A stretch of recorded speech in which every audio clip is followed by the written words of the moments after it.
kiwi, from a single seed to this. 30 years ago, my grandmother planted her first kiwi seed.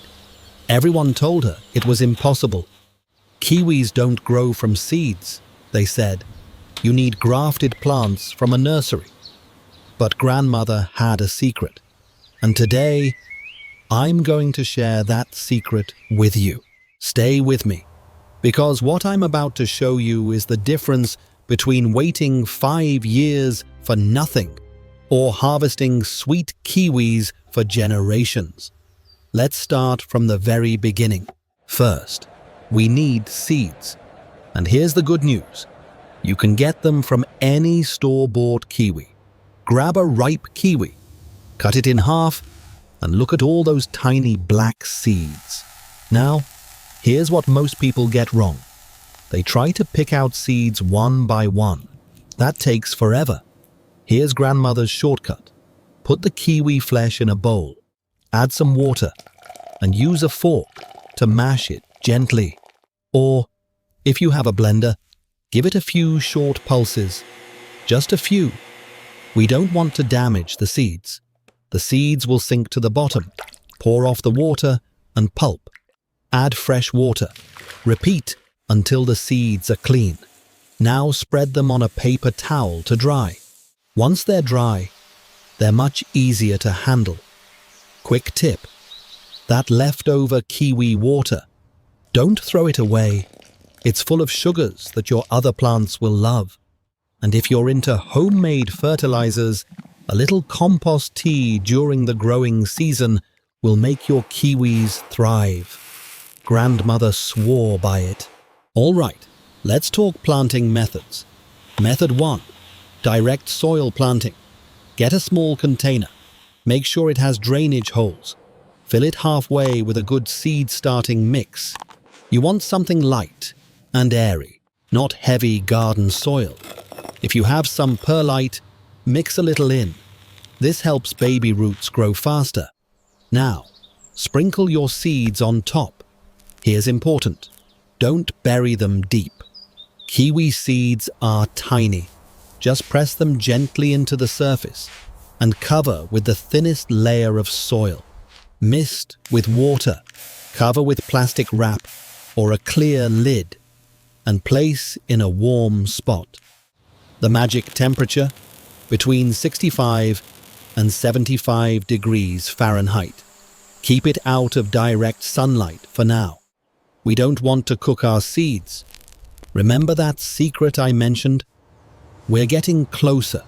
Check your seeds daily. The soil should stay moist, but not soggy. In about 2 to 4 weeks, you'll start seeing tiny green sprouts. And let me tell you, there's nothing quite like seeing those first leaves push through. Now, quick question for you. Are you team soil method or team paper towel? Drop your answer in the comments. Now, method 2. This is the method grandmother swore by. Take a damp paper towel, not dripping wet, just damp. Spread your seeds on one half. Fold the other half over. Slide this into a Ziploc bag, but don't seal it completely. Leave a small gap for air. Place it somewhere warm. On top of your refrigerator works great. Now, here's why grandmother loved this method. You can see exactly when your seeds sprout. No guessing, no digging. Check every day or two. In about 1 to 2 weeks, you'll see little white roots poking out. That's your sign to transfer them to soil. Be gentle, those roots are delicate. Grandmother always said, patience with kiwi. It rewards those who wait. She was right about that, and about something else even more important. Once your seedlings are up, they need 3 things: light, water, and time. Place them near a bright window or under a grow light. They need at least 6 hours of light daily. Water when the top of the soil feels dry. Stick your finger in. If it's dry to your first knuckle, water. And temperature? Keep them above 50 degrees. They're tropical plants at heart. As they grow, you'll notice the leaves getting bigger and more rounded. The stems will develop a fuzzy texture, just like the fruit. Now, here's what 90% of Kiwi videos don't tell you. Imagine this. You plant your seeds. You water them every day. You watch them grow for 3, 4, 5 years. And then, nothing. No fruit. Not a single kiwi. You did everything right. But still, nothing. This happened to grandmother's neighbor. 5 years of waiting for nothing. But grandmother, she knew the secret. Kiwi plants are either male or female, and you need both to get fruit. Let me say that again, because this changes everything. If you only have female plants, no fruit. Ever. If you only have male plants, no fruit. Ever. You need at least one male to pollinate your females. The good news? One male can pollinate up to 6 or 8 female plants. But here's the heartbreaking part. You won't know which is which until they flower, and that can take 3 to 5 years. So grandmother's golden rule: plant plenty of seeds. 10, 15, even 20 if you can.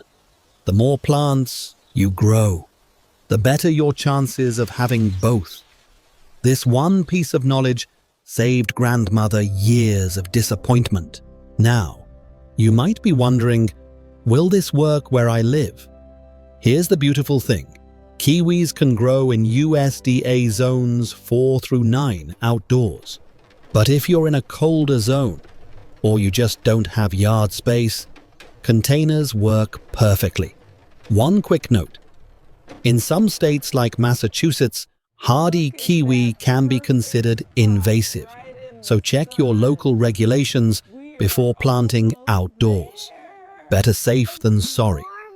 Grandmother grew hers in a big pot on her patio for years before moving them to the garden. That's the lazy gardener's secret. Containers let you move plants inside when frost threatens. No digging, no heavy lifting. Just wheel it in. When your seedlings have 4 to 6 true leaves, it's time to give them more space. Choose pots about 4 inches wide. 1 plant per pot. Use a well-draining potting mix. Add some compost if you have it. Gently lift each seedling, keeping as much root as possible, and settle it into its new home. Water well, and keep them in bright, indirect light for a week while they adjust. And if those pots get heavy, don't be afraid to ask a grandchild for help. It's a wonderful way to bond and pass on the gardening tradition. As they grow bigger, they'll need support. Kiwis are vines. They want to climb. A simple trellis or even a tomato cage works great. Eventually, when they're about a foot tall, you can move them to their permanent spot. Outdoors against a fence, or in a large container with a sturdy support. Give them full sun, water regularly, and be patient. 3 to 5 years from seed to first flowers. But once they start producing, they can give fruit for 30, 40, even 50 years. Remember how grandmother's neighbors laughed? 30 years later, they're not laughing anymore. Now they come to her door, asking for kiwis. And when they ask her secret, she just smiles and says, patience. Patience always wins. So, what fruit will you grow next? If you found this helpful, give it a thumbs up. It really helps this channel grow. And if you want more senior-friendly gardening tips, hit that subscribe button. I'll see you in the next one. Happy gardening.